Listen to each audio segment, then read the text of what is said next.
Hi friends, welcome to சகீஸ் kitchen. இப்போ நம்ம தூதுவளை தொகையல் பண்ணலாம். அதுக்கு நம்ம சின்ன வெங்காயம், ஒரே ஒரு பச்சை மிளகாய் 2ஆக உடச்சி வச்சுருக்கேன். கொஞ்சம் புளி, எனக்கு காரத்துக்கு தேவையான காஞ்ச மிளகாய் வச்சுருக்கேன். அப்புறம் 2 தக்காளி கட் பண்ணி வச்சுருக்கேன். அப்புறம் தூதுவளை தண்ணியில் போட்டு வாஷ் பண்ணி வச்சுருக்கேன். கொஞ்சம் கருவேப்பிலை. இப்போ எண்ணெய் போட்டுக்கலாம். எண்ணெய் கொஞ்சம் தாராளமாக போட்டுக்கோங்க. அது எண்ணெயிலே நல்லா வதங்கும் போட்டு தான் டேஸ்ட்டு நல்லாயிருக்கும்.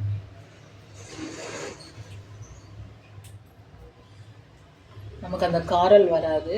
தூதுவளை உடம்புக்கு ரொம்ப நல்லது. சளிக்கு பொதுவாகவே எல்லாத்துக்கும் ரொம்ப நல்லது.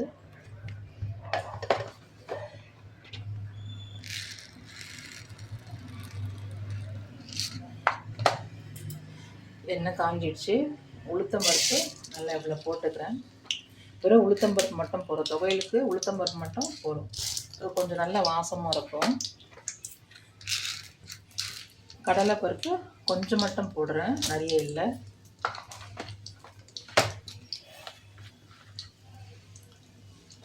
சீரகம் 2 ஸ்பூனு, மிளகு 1 ஸ்பூனு. ஸ்பூன்னா நான் இந்த ஸ்பூன் போடுறேன், பெரிய ஸ்பூனுன்னு நினச்சிக்காதீங்க.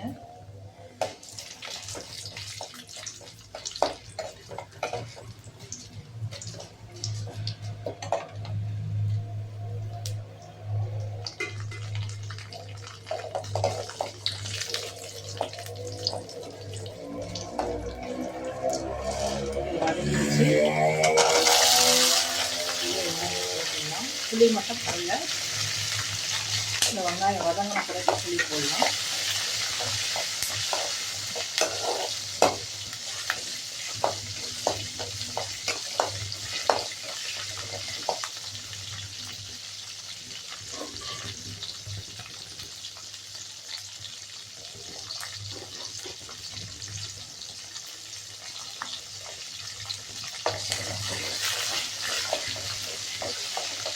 இப்போ புளி போட்டுக்கலாம்.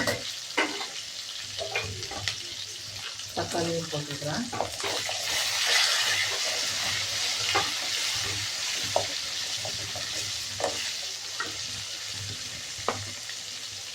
இது நல்லா வதங்கட்டும். கொஞ்சம் பெருங்காயம், மஞ்சள்தூள் கொஞ்சம், இந்த தொகையிலுக்கு தேவையான உப்பு போட்டுக்கலாம். இது நல்லா வதங்கட்டும். தக்காளி நல்லா மசிஞ்சு வரும்போது நம்ம கீரையை போடுவோம்.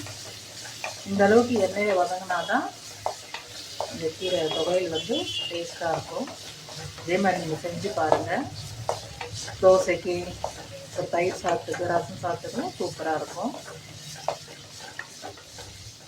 நல்லா வதங்கட்டும்.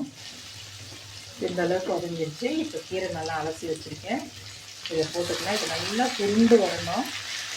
போட்டவுடனே சும்மா வதங்கணும்னு எடுக்கக்கூடாது. கீரை நல்லா சுருள வதக்கணும். ஒரு 10 நிமிஷமாவது ஆகும். பாருங்க, நல்லா வதங்கிடுச்சு. இதில் நீங்கள் தேங்காய் வேணும்னா கூட போட்டுக்கலாம். நான் தேங்காய் போடலை. நான்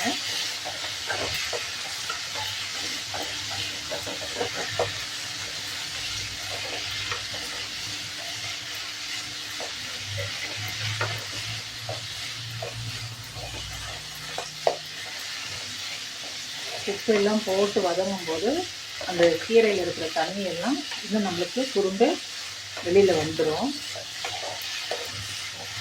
இந்த பக்கமும் போதும். நல்லா ஆற வச்சு அரைச்சிட்டு தாளித்து கொட்டிட்டு நம்ம சாப்பிட வேண்டியதுதான். நான் அரைச்சிட்டு உங்களுக்கு காட்டுறேன்.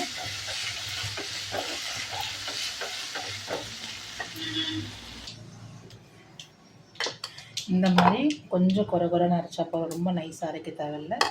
இப்போ இதில் கடுகு உளுத்தம் பருப்பு தாளித்து போட்டு கொஞ்சம் எண்ணெய் கூட இருந்தால் தான் நல்லா இருக்குங்க. அது எண்ணெயில் ஊற ஊற டேஸ்ட்டு சூப்பராக இருக்கும்.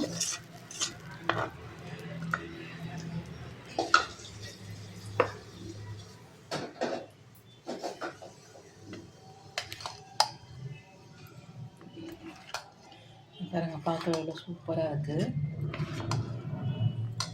இதே மாதிரி நீங்கள் செஞ்சு சாப்பிட்டுட்டு